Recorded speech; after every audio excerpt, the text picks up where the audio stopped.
Hi everybody, welcome back to my channel. My name is Jackie and today I'm here to do both my April wrap-up as well as my May 2025 TBR. April was a very weird reading month. I did not get a whole ton done as far as reading. When I say I didn't get a lot done, it's like I would start a book and then, a little bit into it, I would put it down. Not that I wasn't enjoying the book, it's just I got busy with other stuff, so I have to put it down for a separate date.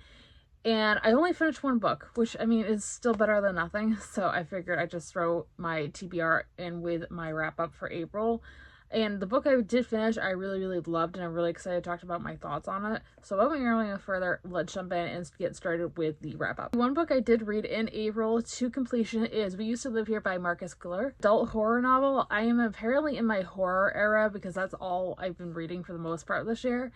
And I heard about this from Books and Lella, who I'll link down below as always if you guys aren't following her already, as well as a lot of other booktubers who read like primarily horror and thrillers. I guess this was very popular last year and it was compared a lot to House of Leaves, and that is partially the reason I picked it up because I read House of Leaves at the beginning of the year and absolutely loved it. So when I heard this compared to it, I was like, sign me up. This is a horror novel. As I mentioned, we are following our main characters who are a couple. They move into this house and they really think nothing of it. Everything is seemingly normal at first. One day, these strangers show up on their doorstep, claiming that they used to live in the house and they want to take their kids on a tour of the house and show them around. Once these strangers move in, however, they seemingly either will not leave, cannot leave, and then also weird stuff starts happening with the house. And it takes off from there. That is all I'm going to let you guys know on because I think it's better to go in this not knowing a lot. As I said, I can see heavily why this is compared to House of Leaves. There is a lot of similarities in the best way possible. I loved this, guys.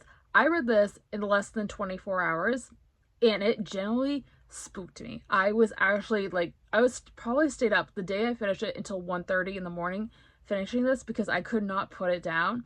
I was actually scared. I don't get scared by horror. Then again, I'm also new to horror very often, but this generally creeped me out. The stuff that happens in this definitely messes with your mind, as did House of Leaves when I read House of Leaves at the beginning of the year. It's a psychological horror, so again, it plays with your mind. And these strangers, oh man, they are some weird people. That's all I'm gonna say. I absolutely loved it. There is also direct mentions of characters from House of Leaves in this. If you guys have read House of Leaves, you'll know what I'm talking about. And you'll see the inspiration and where it came from. It is kind of obvious throughout the story, but I think Marcus Giller did a great job taking inspiration from House of Leaves and making it his own. And I absolutely love this book and I gave it a 5 out of 5 stars. On to my May TBR. I kept my TBR relatively short for this month for a variety of different reasons. Number one, I just finished school as of recording this video. Number two, I am testing for my black belt in Taekwondo in less than a week from when you guys are seeing this. And that's going to take up like a good majority of 1 week of no self. And number three, I just have a lot of other life stuff going on this month. I also am going to be mostly focusing on my Bookish Unhaul series that I have renamed Read It or Delete It. I'll talk about that in the next update on that series here at the end of the month. And that is going to probably take up the majority of my reading this month. I have included 2 books from that TBR on this TBR, so if you guys have watched that video, and if you haven't, I'll link it up above. You'll see some familiar books, but without me keep rambling on, let's dive into the TBR. The first book on this TBR is Room by Emma Donoghue. I'm actually currently in the middle of this. With this book, I don't know what age range you would technically classify it as. I would say it's borderline maybe YA into the adult territory because we are following a perspective of a young child. His name is Jack. He's 5 years old, and the room that his mother and him have been entrapped in has been the only world he's ever known. And we're basically following him and his mother's plan to escape the room. I am a little under halfway through with this. I'm liking it, but I think it's very slow moving, but I should, go into that knowing that it was going to be slow because it's, again, told from the perspective of a child. It's not a bad book by any means. I just don't know if it's for me. But again, I still have another half, 3/4 of the way to go. So things could change. I'm excited to see where the plot goes and see what my final thoughts will be. We have Game of Thrones by George R.R. Martin. So I have actually started this book before. I started it when I first bought the books from a library bookstore. I have the entire series on my bookshelves in these mass market paperback editions. I have always had the intention of picking it back up, but I can't remember anything from what happened in the first 100 pages I got into this book. So I am finally going to dive back in. It is an adult high fantasy series I'm sure many people are familiar with, but if you're not, it is following different families in this kingdom that are all battling to be the top, basically. There is 5 books out, I believe, and I know there's a 6th one in the works, but I obviously don't know when that will be announced or released.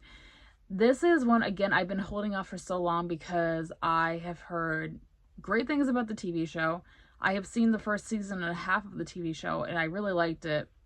But they're also chunky fantasy books. These are not a light read. I'm sure I'm gonna love it.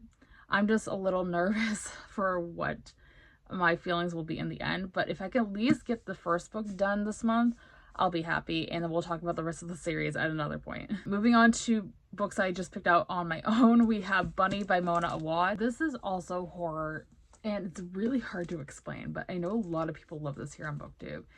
From what I'm getting from the synopsis, I'm going to do my best to explain it. We are following our main character, Samantha, who could not be more of an outsider in her small, highly selective MFA program at an elite New England university. So books set at New England, sign me up. And basically there's this group of rich, cliquey girls who call themselves Bunny. And it sounds a little bit culty from what I'm getting. And Samantha somehow makes her way into the world of this group of girls. That is what I'm getting from the synopsis. I'm sorry for the terrible explanation about this, but I think I'm gonna go in not knowing a lot. That's what I've heard the best way to read this is. Yeah, I'm a little bit nervous, but excited because I've heard so much good things about this. We shall see. The 2 books on the TBR are actually part of a series. They are a duology, and that is Zenith as well as Nexus by Sasha Alsberg and Lindsay Cummings. These are the first and second books in the Andromeda Saga duology. I read Zenith back when it was first released. I really loved it. I actually read an arc of it, and I absolutely loved it. I know a lot of people do not like this. Believe me, I do understand. And I've always meant to continue on to the second book. I even went to the book signing, and I just have not read it yet. But I want to dive back into this space opera. We are following a group of girls, but mainly our main character is Andy. She is a Selena Sardathian type character from Front of Glass. And she is considered to be one of the most feared space pirates in all of the galaxy set in this world. And she is, again, the leader of an all-female space crew team. And their routine mission in this book suddenly goes awry, and they find themselves on the run from a bounty hunter from Andy's past. And that is where the story takes off. Again, I understand why people don't like this book. I really liked it. That's just me, though. And it's a quick and easy read. I don't think it took me very long to read this when I first read it. I also love Sasha and Lindsay. I'll link them both down below if you guys aren't following them already. I've been following them for years, and I really loved this first book. I'm excited to reread it, dive into the second one, and see what my final thoughts are. That is going to be it for today's video, guys. I hope you guys enjoyed. If you did, be sure to give a big thumbs up and subscribe if you have not already for future bookish content just like this. And let me know in the comments down below what you guys are planning on reading in May, what you read in April, how you're all doing. I would love to know. And as always, all my social media links are linked down below if you guys would like to follow me on any of those. With all being said, I hope you guys have a fantastic rest of your day, and I'll see you soon for another video. Thanks for watching, everybody. Bye!